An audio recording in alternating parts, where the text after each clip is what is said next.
Hey everyone, I'm Raph, co-founder of VaaSBlock and host of NCNG, No Chain, No Gain. Welcome to NCNG Talks, our new show where I meet with some of the most brilliant people in Web3. Today, I'm really excited to have Stefan Savevski as our very first guest. He's the founder of Armor Wallets, probably the smartest wallet in the game and definitely the funniest creator I know. We're hosting him to talk about his passions, his career, his inspirations, and of course his projects and the beta they're about to release. I hope you love this episode, and thank you for joining us on NCNG Talks. Make sure to check all the other episodes on our Twitter page. One of the first time we're recording this kind of format. So I wanted to Nice. have you as one of the first guests because I remember that you are actually a content creator, if I can say so, or at least you've been one Yeah. in the past. So yeah, I really wanted to start with this. And actually, maybe let's start directly with the content creator brick. Um, how do you define yourself? Do you actually feel that you have any kind of impact? What do you like? Do you like the word influencer? Do you prefer content creator? How do you Oh, describe yourself? so no, I would describe myself more of as a founder or a builder than a content creator for now.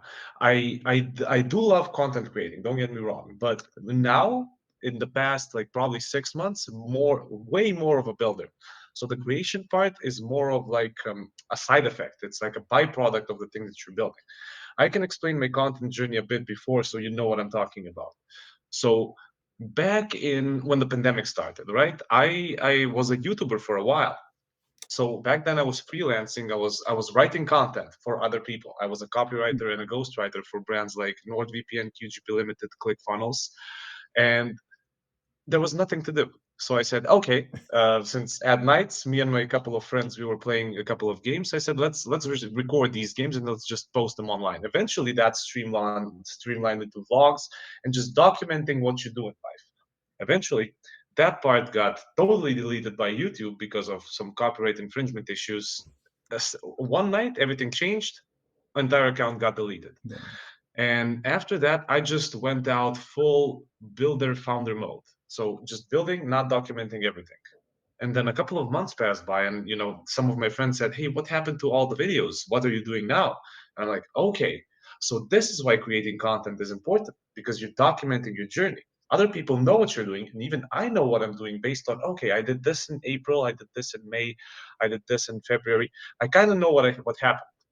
So next thing that happened is, okay, I'm gonna start from zero again. And everybody who's into creating content, if let's say you're a brand, you're a person, anything you want to do, unless you're online, you're nobody. Nobody knows who you are. But the biggest fear is that zero. You see a zero, zero followers, zero things, and you're like, Yeah. this is going to be a problem. How do I get started from zero? But it's all about just pressing that post button again. So you do it once, you get like 10 views. You do it again, you get a zero.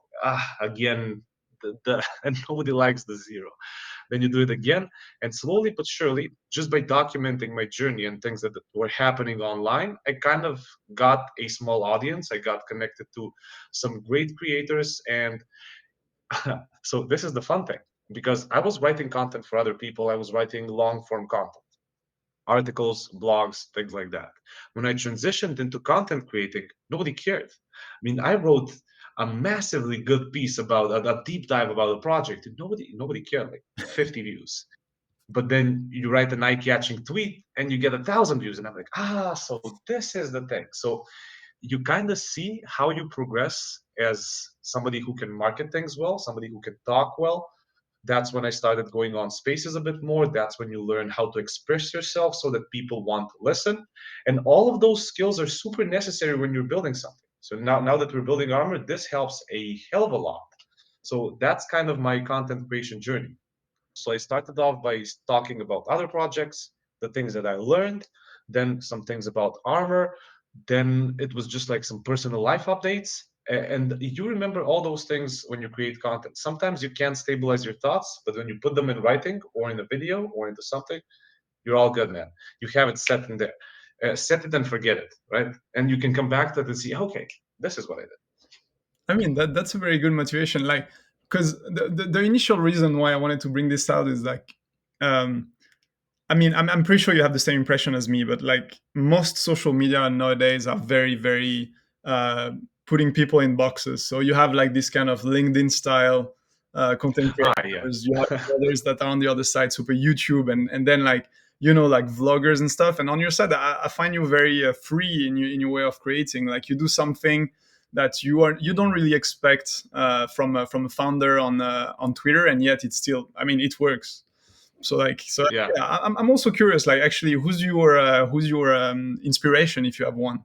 Is there someone you actually look up to in terms of creation, in terms of the way they document their life and stuff?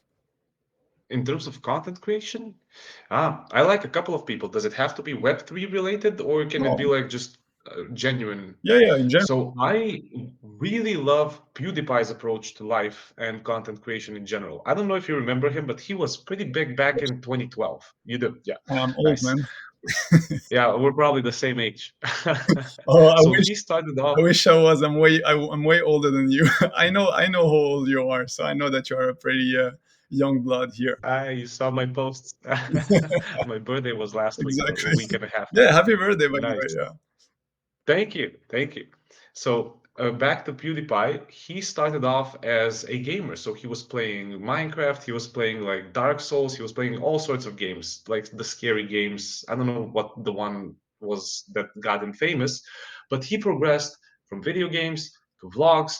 He tried out a couple of songs. Now he's doing vlogs about life. Then he started reading books, then philosophy, all sorts of things. I don't want to be put in a box. You're just this one guy for this thing, and that's it. Nobody is, right? Everybody has interests. So sometimes, I mean, 4 times a week, I train jujitsu. That's a part of my life. If I want to share it, I can share it. Sometimes I find out something that's really cool about AI agents. I'm going to post about that. Sometimes, somebody does something really funny, and I'm going to say, okay, this is very funny. And maybe I'm going to remake it or try making something funny. There's no Everybody's a person, and the more you document yourself about your life, I think you're going to be more liked by people. I mean, if somebody's just like fully strict, I am a Web3 creator, now I'm going to talk about this project, and you show zero of your personality, I mean, who are you really? And then somebody meets you in real life and they're like, this is not the guy. So I try to keep a balance of most of the things that I do in life, just like documenting. Yeah, I mean, most people actually don't show that much about their lives. They show only the things that they want you to see. So like the winning trades and like the successes. But in the way you do, you actually show much more than this. And that's actually a pretty good transition, because I'm very curious about how you work. Like, do you see this documenting more as an occupation that you try to keep up with, like every day, every week, or so, or whatever, or is it more like, oh, I have something to say, boom, I take out my camera, I take out my phone, and I just like start filming? Do you have like a calendar, or do you just like do on filming? I am a very organized person. So in my calendar, everything that I do during the day is in my calendar. So for example, for today, I can just share with you. I had a daily meeting, then I had to write a couple of tweets, then I had to check in with the developers, then I prepared a bit for the podcasts. Now we're having a podcast, then I need to write some more, couple more meetings. I'm gonna do some recording, then some writing, then I have to train, and then I have to have dinner with some of my family members. So all of those are in chunks of time. Yeah. So whenever it just rings and I'm like, okay, now I got to do this. Yesterday, I did some planning. So it was Easter, and I did some planning on how this day was supposed to be. And most of my week is already set up. So I don't get bored. Definitely not. Everything is set and ready. So I just, when the time rings, I'm like, okay, now I have to do this. And there's a balance between different activities. So this for me is enjoyment. I really enjoy having meetings with people, recording podcasts, recording videos. I also enjoy writing, so I have some devoted time for writing. It's either going to be about armor or it's going to be about something about my personal tweets. It's a balance of the things that you like to do. It gives you a lot of freedom. Man, I put this question for much later, but like I really feel it's the right time, because you mentioned you are an organized guy, and that's like the first thing Yeah, you see when you check a bit more in depth, like what you've been doing. But at the same time, you are super young, man. Like, you are extremely young. You're 27 years old. This is like, yeah. to be in your position, it's crazy. Like, like you just finished your studies as well. So my question on this is, I know, because there is even better. launched other companies Yeah. before, and I don't know if you're Yeah. comfortable talking about it. I know there was a pretty good case made about it, but they failed, and they mainly failed because of Yeah. mental health reasons. Am I right? No, none of them have failed because of mental health Oh, reasons. No. wasn't it So I because can tell you about yeah, both of wasn't it because sorry? the team was burned out? Oh, some of the team was burnt out. Yeah, that's true. But there was a lot of other factors that happened. I mean, that's Okay. one of the reasons for it. So we can go into that. No worries. So I can talk about my journey and then how I progressed because I started off as an engineer. I studied robotics and electrical engineering and computer science automation. So after that, I realized that I never want to do that again. I had an internship where I was supposed to work with drones and code an Android application for measuring the air quality in one of the main cities in Macedonia. Did not like it at all. Absolutely despised it, especially the people who worked in the engineering department. Most of them were silent. Nobody wanted to chat a little bit. It was all just like super work. After that, I focused solely on freelancing. So I was a solo worker for a while. That's when I did the copywriting, the content writing, all of the things that happened. After that, me and a couple of friends, the main company that I had was called Crypto. And we created a guild for play to earn gaming, specialized in Axie Infinity. We got started. There were 6 people. It was amazing. So all of us went to the United States for a summer to work there, bundled our money together, bought some Axies, did some breeding, did some gaming. We had a guild. We had our friends playing in the guild. We also had some people from the Philippines playing in the guild. And we went to a couple of startup events. We got an investment and the company started working. So that happened for about 2 years. We started off in 2022, it ended in 2024.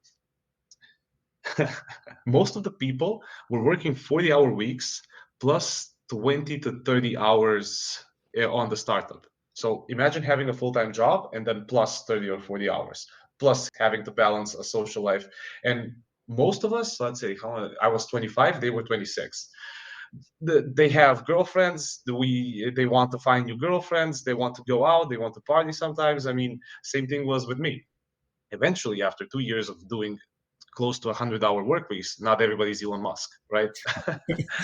And we were getting no traction. So we started off with one idea. It didn't work. We started off with a second idea. Again, it didn't work. The market sucked. We tried launching a product into market. Zero reception from the market. We went to a startup reality TV show from 20 startups. We got to the finals, and everybody was super motivated to go into the finals. And if we won, we would have gotten a $750,000 investment Oh, into the company. So even though you're overworked, you can still keep on grinding, right? Because here's the finish line. We're going to get it in a couple of, let's say, weeks. And then we got third place. And it's like, okay, now everything crashes, right? Because, okay, we were working for this thing and this thing failed again. How are we going to continue? Then we had another offer for an investment. And we're like, okay, we can push through this again. And that's when most of the things started crumbling because we saw some holes in our systems. Everybody needed some rest, me included. And we said, okay, let's take a short break. Let's do 2 months off, and then we're going to see what happens. And then after those 2 months, we all got together and we saw, okay, there's no market opportunity for this anymore because Axie Infinity launched their own guild-like model. So none of the other games had any, let's say, reliable mechanisms for earning. So they're not as popular as that one. And it was a conscious decision. So everybody was, happy for the break. We wanted to do something together again, but it was not the right time. So we just put it on hold. It was a very good ending to a super important learning chapter in our lives because you understand that you need to be able to this is an Alex Ramosi saying, when you're building a company you need to be able to eat glass and you don't know how long that's going to take. So it's just painful, right, until it works. And everybody's saying, hey, you've been building this for like 2 years and it's still not working, and they're right, because it's not working. But if you continue, eventually they're not going to be right. But that's what I bring into the second company, right? Which is like, okay, I know what it's going to take. I've been through this once, so it's just normal. But I think what you describe here is something that most founders are going to go through, and I think that the Yeah, very most important piece of all of this is understanding when it's time to like stop or like to do oh something. yeah, yeah, Can you like do you manage to actually put words on it, like to describe how like the second you knew you were like, okay, I have to stop? yeah. So it's an interesting one because there's so you when you're starting something for the first time, you don't know when the time is to pull the plug, right? You've never built a company before. Like, do we need to pivot again or do we need to quit? And that's the thing that we did the year before we ended the company, because this is a lot of fun. We wrote a post on Indie Hackers. Indie Hackers is a community for startups, for people who are building, for people who have successfully made companies, people who have failed a lot. And we said, okay, this is our first time. We got no idea what we're doing for now. We have two options. We can either pivot, like change direction, or we can quit altogether. And we said, what do we do? Here is all of the information that you guys need. And I just posted that article. We got some clients off of that. And it's like, okay, so this is the boost that we needed. And that's what caused us to pivot, right? That was a good thing. But for the second time, everybody kind of knew that, okay, do we still want to do this even though we can't see the finish line clearly? Before that, you could see the finish line. In the second time, when there was time for another pivot or to quit again, there was no alternative, because the thing that we were trying to build, somebody way bigger than us had already built it. And like, is this going to be redundant? We know we're going to be competitors, but we're going to be super small. It's like, okay, we are a team of 6 people with a very little bit of funding. Let's compete with ChatGPT, right? We want to create an LLM. It's probably not going to work. So sometimes reality and the marketplace tells you, like, okay, it's time to stop. Just do something else. And it was a mutual decision, right? So it wouldn't be fair for, let's say, 3 of us to continue and 3 of the other founders to not continue. There was going to be like, we decided that friendship is more important than the business, and we said, okay, let's stop this thing. If we're going to do something again, it's probably going to be at another time. I mean, that's a pretty healthy way of doing things. And were you Yeah. already that organized at that time, like in your life? No, no, I was not that organized at that time. I was laying down the groundwork for how organized I can be, because I had a calendar and I had a to-do list, but it was in a notebook, right? So I this is a shout out to Raiden from Chronicles, right? He created Chronicles in Web3. He recommended me a book. It's called 12-week year, I think it was called. So you divide your year into 12-week sections, 4 months, and you organize them down to the nail, right? Everything is organized. And you create highlights for your week. I need to do these 3 things. Here's how the calendar is going to look like. These are the things I want to focus on. That was the improvement I needed on my calendar. So when you learn something like that, I like to read a lot of books. Haven't read that one. Changed my thinking on organization. After that, way more organized, way more control over the things that need to happen. And there's another quote by Jocko Willing, who's a retired Navy SEAL officer. He said, discipline equals freedom. If I say, hey, I like to read books, and then I read 0 books in the week, or just half an hour a week, I don't actually like to read books. But if I organize a slot that's 30 minutes every morning, I just do it and I don't think about it. This way, you're spending time thinking, hey, I want to do this thing, but I don't know when. Or should I scroll Instagram a little bit, like 10 minutes before bed, or should I read 10 pages? This way, you have it in your calendar, you're going to do it. Even if you aim like 70% of the calendar getting done, way more ahead compared to not having a calendar. Yeah, 100%. And how much do you think it's in, like the place, like the location matters? Because another thing we have in common, you and me, is that we're both Europeans, and I think Yeah, I feel confident saying that when you grow up in Europe and you start doing business, one of the first reflex you have is looking at the US. And you mentioned like one of in your previous experience, the one of the first things you did was moving there. Do you think yeah. the place actually matters, or is it just like an excuse? It depends. It depends. So it depends on the type of person you are. So I can speak in personal terms. Of course. Some people can go out and travel and work at the same time, or they can switch from coffee shop to coffee shop and keep on working, right? They want a switch in environment to be able to be more productive. I'm not that type of person. I tried it; it doesn't work for me. So if I go to a new place to work, I'm probably going to be interested in, okay, what's up here? Who are the people? I'm going to be people watching, things like that. I am more of a fan of a guy like I sit in this spot every day for 10 hours. When I look outside, there's a building, no people, just a wall and a tree. That's it. And I'm going to be in this spot until I finish work. After I finish with work, I can do anything I want. Okay, so it definitely matters in this case. But Yeah, I get what you mean. Like if there is a lot of yeah. excitement, etc. But what do you think of this big movement of? I mean, it's not so much of a new thing, but we've seen so many people moving to places like Dubai, for example, and all of Yeah. these kind of tech hubs. I know there's one like that is also a bit starting in Thailand, in around Phuket. Is it something you considered for yourself, or is it like exactly the opposite of what you are seeking? I don't know. I haven't been to Dubai, so I don't know how that sort of environment will influence me. Maybe it's going to be a positive thing because, okay, if you compare yourself to others, it's probably going to be a good thing because you're going to see, okay, this guy's doing better than me. I can do a bit more, right? It's going to give you the drive. But I don't know if I'm that kind of person. I don't like to compare myself to other people that much because there's always somebody better. Come on. And there's always somebody worse. So you can play it both ways and say, hey, I'm doing better than this guy. I can chill today. Or I'm not as good as this guy. So does it even matter? Am I ever going to catch up?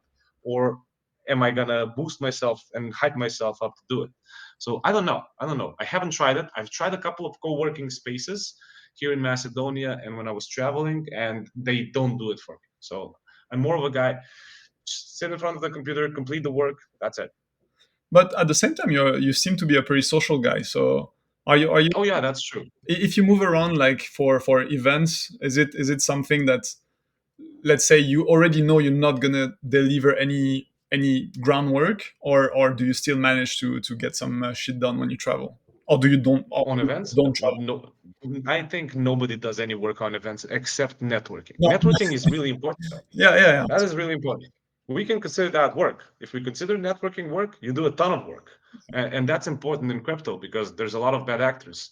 When you put a face to the PFP, you know, okay, this person really exists. They are legit. You know some things when you see people in real life. That's hella true. And a very, very good way to do a networking, from what I know, from what I've heard, actually, I never tried, but is BJJ gyms. And I know that this is Aha. another thing that we have in common. We both Yeah. practice BJJ. Obviously, you're way better than me from what I saw online, so I'm not gonna compare me with you or Yeah, no. anything. But How long have you been training? I've been training for like 6 months now. It's a fairly new thing in my life. Ah, But nice. as you know, Nice. the six first month in BJJ are always the tough ones. You know, you're getting subbed back to Yeah. back to back to back, and you have to Yeah. go back to the gym and get subbed again and again. So It's a lot like having a business. That's a thing that has helped me immensely as well in terms of handling stress and in terms of just not knowing knowing when to quit and when not to quit, right? Because you're gonna understand this. If somebody has got you in a chokehold and you got like 3 seconds to think, you're not gonna think about anything else in life except for just either framing, getting away, or just tapping. You have three options. In life, it's the same. You're gonna get tapped, but you need to be ready to go again. Timer ticks, time to go another round. Nowhere to escape, right? You have to do this. yeah, and do you think this is why so many founders are actually BJJ artists? Like, because let's be honest, Yeah, there are more and more, right? yeah. There's this one guy, I don't know what his name is, who made a stock market predictions based on the founders and whether they go to the gym or not. It's called the deadlift ETF. And he was looking at the S&P 500 and all of the CEOs and whether they're working out or not, and only invested in the companies that where the founders were training. And he outperformed the S&P 500 by I think like 40%, which is crazy. I mean, that's a reason. And yeah, Reason to yeah, train. it helps a lot. It helps a lot. I mean, you see a lot of these people, like let's say Joe Rogan, you see Mark Zuckerberg, you see all these guys who are now transitioning into martial arts. I've been training martial arts since I was 6 or 7 years old. Helps you a lot in life. Just yeah, you're a peaceful person, but most of it is inside of your head. The mind is the most important muscle in your body. What belt do you have now? I'm still a white belt. I have 3 stripes. Oh wow, okay. And but you also train in Nogi, right? I train in both nogi and gi. Pretty So I think probably I'm gonna get my blue belt at the end of this year or the next one. cool. Okay. A message Yeah, for your master. Um, we'll see. We'll see. Another thing that you have among your hobbies, among the things you do, is gaming, which is pretty Yeah. surprising, I would say, because I really don't see where you have time to put this. How do you organize? Do you actually use it as a real activity, or do you still consider it as something you do on top of the rest? So on weekends, I like to decompress with a couple of my friends. So I'll tell you how I game. Now it's not that much as about the game or the competitiveness or anything like that. It's more about the social things you have around it. So this past weekend, I played Risk, which is a board game, right? It's still considered gaming. Before that, I played Monopoly with a couple of my friends. I played chess a little bit with them. So you go out. We went to a hill that has some nice, how do you call it? We call them summer houses. It's a wooden mini house with some tables, and you sit on the hill and you play a bit of chess and you talk with your friends. So that's considered gaming and socializing at the same time with one of my friends. So we are playing Assassin's Creed Brotherhood. So we started with the first one, second one. Now we're doing Brotherhood, Nice. and we take turns in playing. I have an HDMI cable that I connect to my PC, and we have like 2 or 3 friends, and we're watching one guy play, and we're just chatting about it. You drink a beer, or you just have some snacks, and we just comment over what's happening. And you learn some new things about history, plus you do something. So it's more about the social aspect of just going out with your friends. I don't like loud places, so this helps a lot. But did you have like a period during which you were just gaming for gaming, or were you Oh, always a COVID. social one? Yeah, mostly COVID. Yeah. Okay, yeah, I can understand why. Yeah. Actually, I have a bit of an unpopular opinion to present to you because I want your opinion on this one. In my opinion, Yeah. personally, I think we haven't had a Web3 gaming proof of concept yet. I've seen many examples. I was in Web3, like of course, Axie Infinity was big. Of course, like I mean, now it's a bad word, but like the metaverse was pretty impressive in the beginning, etc. But I don't feel I could give one example of a Web3 game, like Web3 native game, that would make everyone say like, oh yeah, okay, here there was a utility, here there was a reason for it to exist. What do you think? Like, do you, because I know you on your side you consume some Web3 games, but like, what's your thoughts on this? The only examples I would give are off the grid, Shatterline for a while, for let's say a month's period of time, and maybe Nyan Heroes, because most of the people who won in Nyan Heroes were people from the Web 2 world. Apart from that, not that many examples, because off the grid made it into some popular Web 2, let's say, influencers and just the general public, but it didn't stay. It wasn't as sticky. So we don't have an example yet.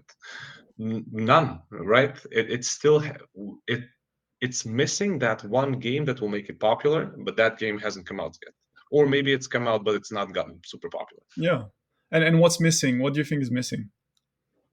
I think the parts that's missing is just having a good enough game, right? That's been very, very hard to make. And plus the onboarding process and making it super easy and simple for people to log in.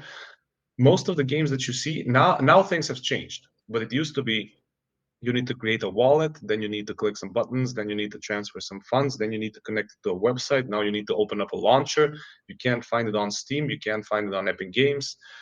A bunch of things you need to do before doing that. I mean, that's one of the reasons that we started Armor. One of my friends called Marco, he wanted to play a game and he got super confused from the whole KYC process, transferring funds, minting an NFT, trying to log in, not working. He sent money to the wrong network. He had to bridge again. He had to send gas. He had so many different things. Now it's gotten better, but still, it's that one thing. Like Sun King Wukong or Black King Wukong, the Chinese game that came out. That was a new game that got everybody on board. We're missing that kind of hype in Web3. And all that's missing is one title. There are loads of games, but it's just one title that will make it super popular for everybody. And you don't think of you don't believe in the theory of there's going to be a traditional Web2 game that's going to put things on chain? Maybe GTA 6, we don't know. Exactly. GTA We 6. got so many things before GTA 6, so we don't know what they're gonna do. Yeah, Maybe it's gonna have. sorry, go ahead. Oh, no, go ahead. No, I stopped you. I was going to say, like, it's interesting to ask this question at the same time because the gaming industry is also in a very big crisis. So, on one hand, we have like a kind of ecosystem in Web3 with always more money, always more like noise, traction, Yeah, etc. And on the other side, you have the gaming industry that already has the community, already has the players, already has the habits built, but doesn't manage yeah, to actually meet the needs anymore. So, yeah, that's true. Eventually, so my prediction is most of the games that are gonna be successful in the next, let's say, 40 or 50 years are gonna be on chain because it just makes sense. The model is just too good to fail, in my mind. I don't know whether it is gonna fail or not, but if let's say you're a game, right? And you go to Steam, they're gonna take most of the money from you listing your game on Steam. You're gonna have players, that's good, but most of the, let's say, items inside the skins, they're going to be earning a percentage. None of the players are going to have true ownership of their assets, and that's going to be important for the future. It's just like privacy laws, it's just like everything in life. You want to own what you have. If I have a car or a phone, I want to be able to fix something without going to the mechanic and just paying for stupid subscriptions, or just paying a subscription for having heated seats in the winter. Those things don't make sense in my mind. Then this is like a low blow to one of the car companies that implemented this. You want to own the things legitimately, right? yeah. And that's the model I think in the future is going to succeed.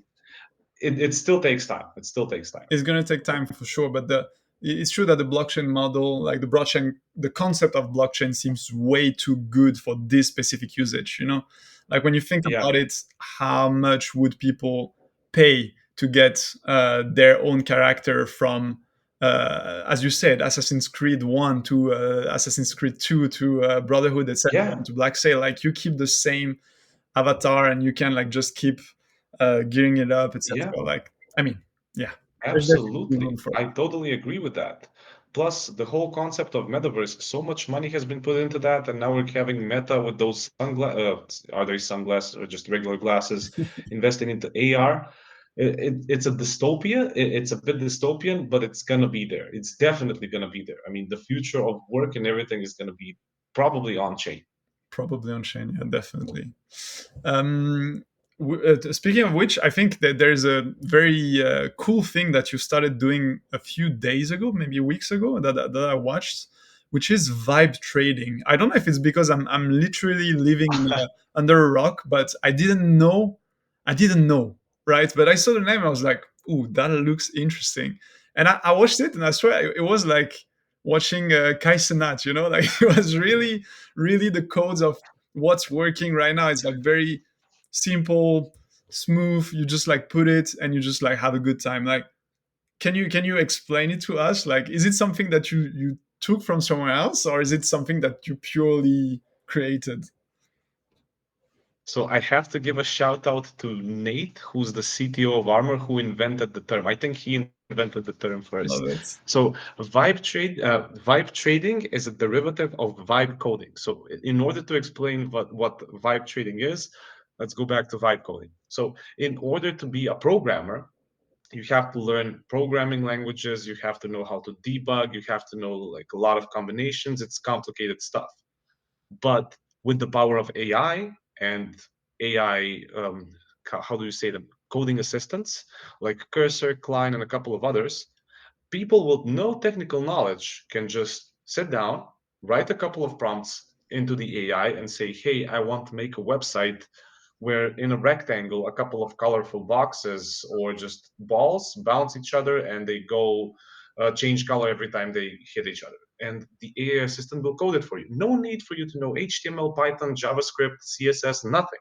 It's just going to code everything for you. And you made that thing just based on a vibe. You wanted to see how it's going to work. You're vibing and coding at the same time. So this is very funny to me. This is so there are two schools of thought when it comes to vibe coding. One is by the old programmers who say this is not a real programmer, he can do nothing, it's eventually going to fail, it's going to crumble, no technicality, it's just giving the power to the AI. But on the other hand, you're giving the whole world an easy entry into programming, right? Everybody can build something. So there is a lot of demand for something like this. When it comes to vibe trading, a lot of people don't know how to do technical analysis. They got absolutely no idea. A lot of people don't know how to use deck screener, GMGN. They don't know how to look at charts. They have a feeling, right? Most people who got into crypto in 2024 was based on the Trump meme coin, or was it in January? I don't know. Loads of people. None of them know anything. But if you give them, let's say, you need to create a wallet, you need to create a Binance account, you need to transfer funds, or you can use a Telegram bot and just learn that complicated user interface on your own, they're probably not going to do it because it's scary. The blockchain for a lot of people is scary.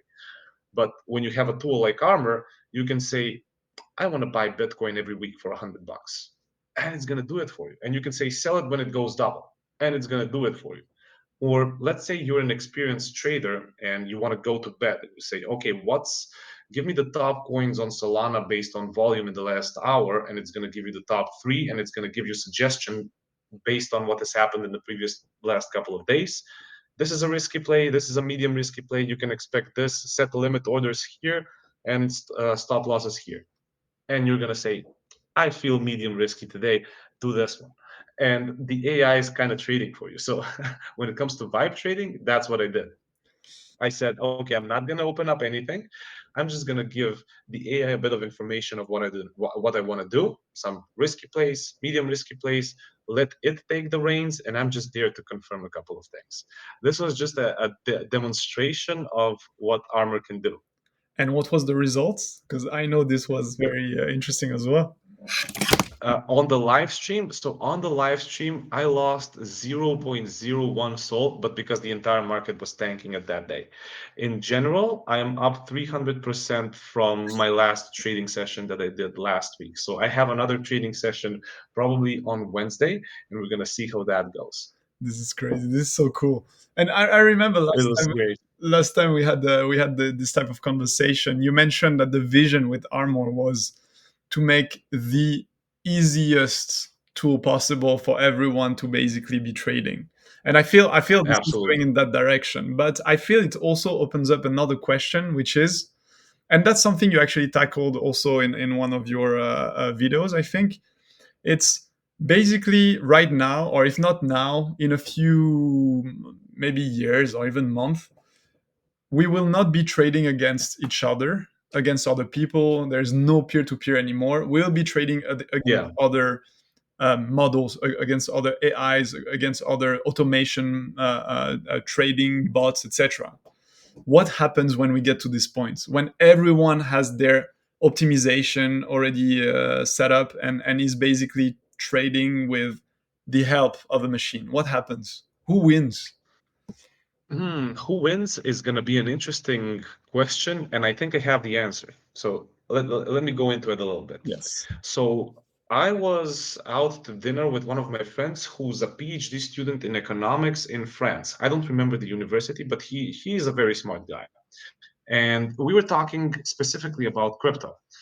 And I said we want to democratize financial, let's say, the use of financial tools to pretty much everybody, to the entire world, right? That's the whole point of crypto. That's the whole point of DeFi.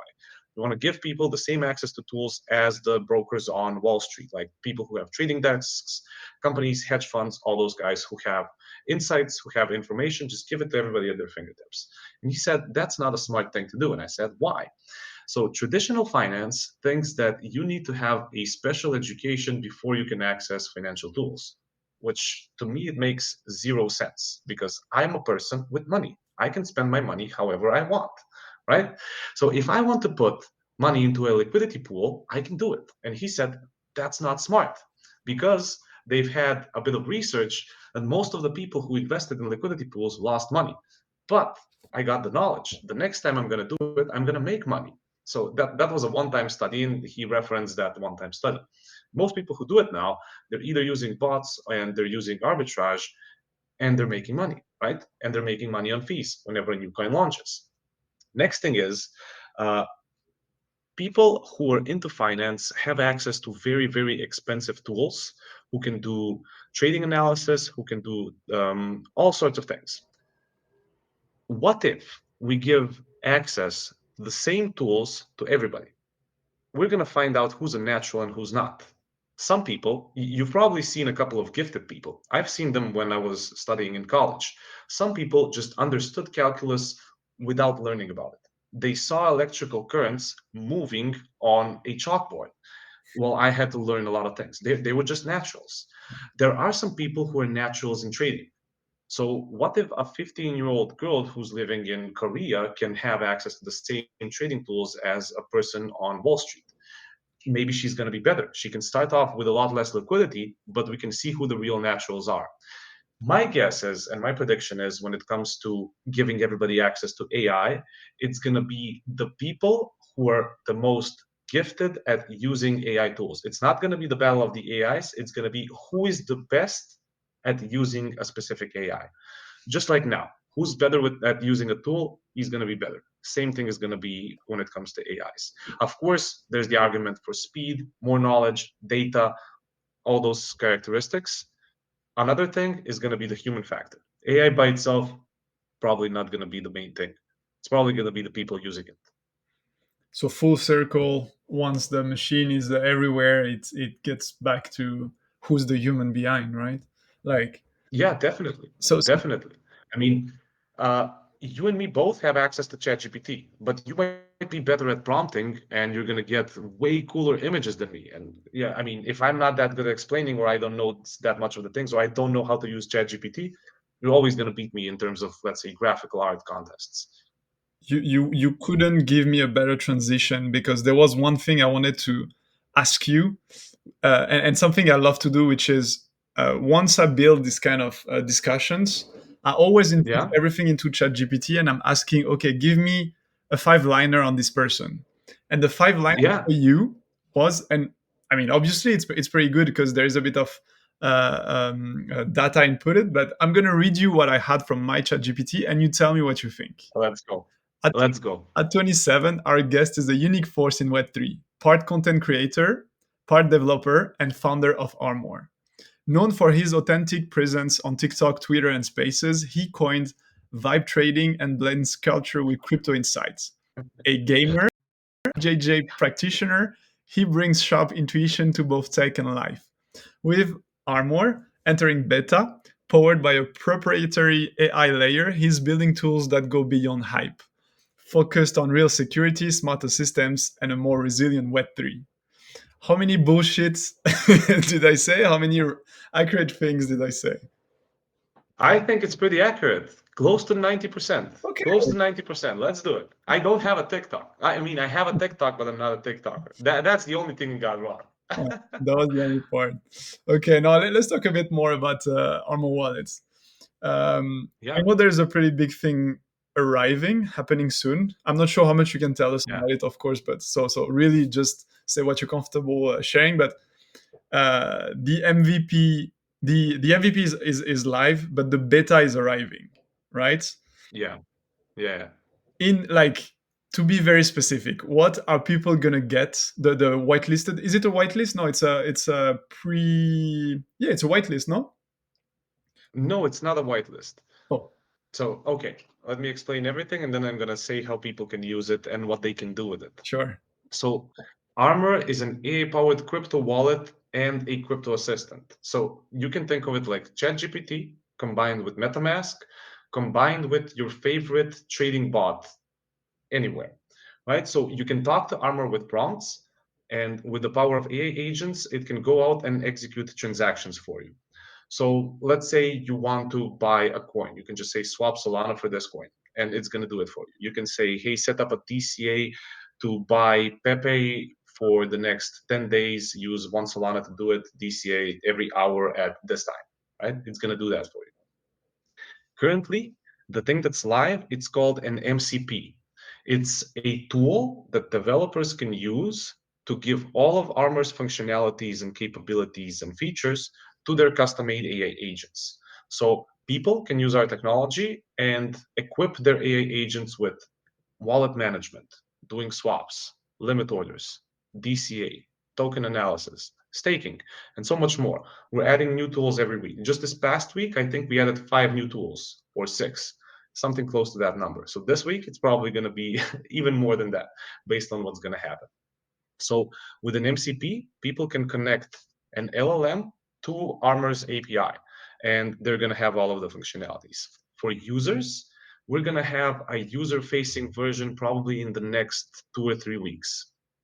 The way that current developers and AI agent builders or even other projects can use Armor for now is by having an Armor Codex NFT and staking it on our site. So that's the only thing you need to get the technology. It's a simple integration. We have it in our docs. They can take a look and they can start using it. And it's pretty fun to experiment with. So currently, the thing that we're doing and that we're sharing on social media is us integrating the Armor Crypto MCP into Cloud Desktop, which is an AI assistant. Anthropic, the company that developed Claude, are the ones who invented MCPs. So we started off with them. But you can integrate it into Client, you can integrate it into Cursor, which are vibe coding helpers. These are the things you use when you're vibe coding, but you can also use them to vibe trade or create custom-made AI agents for yourself. So we're doing a couple of more integrations these couple of weeks. So we're going to do ELIZA, we're going to do N8N, we're going to do a bunch of other things, and we're going to see how that works, plug in all of those instructions and tutorials so that anybody who's even doesn't have technical knowledge can sit down, use the Armor Crypto MCP, mess around with it, create their own AI agent, and then eventually there's going to be a user-centric version where there's going to be none of the code that's happening now for debugging purposes, and it's going to be absolutely beautiful and stunning, and it's going to blow people's minds. Man, I had a vision. I think what I want to see in terms of content, I want you to invite the least tech savvy person you know and let them play with Armor wallets. I'm sure this would be a pretty cool piece of content. Oh, that's a great idea. I had the vision. Whenever it's ready, We're gonna. I want to see that happening. So how about 2 things? We're gonna invite somebody who's highly experienced in trading. We're gonna see how they use it. Do super deep dives on technical analysis and just hardcore. I don't know even what they're gonna do. And a total newbie who has never experienced anything in crypto. And we're just gonna see. Okay, here you go. Play with it. Oh, that's good. Who's playing? That's gonna be fun. That's a very good idea. Okay, cool. But so just to sum this this up, once the beta is available, how do I do to get access to it? So the only way to use Armor will be through a referral code. And the only way to get a referral code is by holding an Armor Codex NFT. So there are 10,000 Armor Codex NFTs. So if you want to get a referral code, you can either get an NFT or just somebody who has an NFT needs to refer you. Those are the 2 things. The same thing applies for the MCP. Eventually, we're going to switch up the model for a little bit. So it's not going to be just holding an NFT. It's probably going to be staking a bit of tokens. But since we're still experimenting, we're making it easy for people to try it out. Starting from, let's say, next week or the week after that, we're going to start by giving out user betas. So if anybody wants to try out Armor beforehand, they can join the Armor Wallet Discord. I think you can link that, or I can send you a link. We're going to be hosting a couple of more vibe trading sessions. I'm going to be giving out NFTs to some people who are very active or have some very cool ideas for prompts. So we're going to see how that goes. If somebody has a great idea, we can try it out and see how it works. With that, yeah, we can give some people access. We're going to do a soft launch. So we're going to post the NFTs. They're going to be available for people to mint. We're not going to go full super hard on just trying to crash all of the servers. Slowly but surely, we're going to give out access to people, and they can try it out and they can see how it works. I already have a couple of ideas that I want to test out and just share with a couple of people, but we can save that for the next episode. Definitely, and I think that's a pretty good last words. We ran this for 1 hour. Man, how did you feel? Do you have anything to add? To add, just pay attention to what we post on Armor. It's gonna be crazy. Those will be my last words. Okay, thank you so much, man. That was great.